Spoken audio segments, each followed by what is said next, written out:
মধুমা থানা বিএনপির উদ্যোগে বিমান চত্বর এলাকায় একটি সুন্দর মিনি ফুটবল টুর্নামেন্ট অনুষ্ঠিত হয়েছিল। সেইখানে প্রধান স্পন্সর ছিল স্পোর্টস মিন্ট। স্পোর্টস মিন্টের এই স্পন্সরকৃত মিনি ফুটবল টুর্নামেন্টটি ছিল খুবই জাঁকজমকপূর্ণ এবং ফুটবল মানুষের যে জনপ্রিয় খেলা, সেই খেলা দেখার উপভোগ করেছে সাধারণ মানুষ, এলাকার মানুষ। অনেক পদচারণায় এই প্রত্যেকটি দল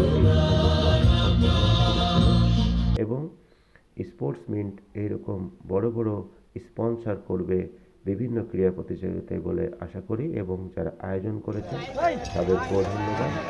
দর্শক শ্রোতা যারা উপভোগ করেছেন এই মনোমুগ্ধকর ঠান্ডার রাতের এই মিনি টুর্নামেন্টটি যারা চ্যাম্পিয়ন হয়েছে তাদের হাতে উঠে গেল স্পোর্টস মিন্টের স্পন্সরকৃত প্রধান ট্রফিটি।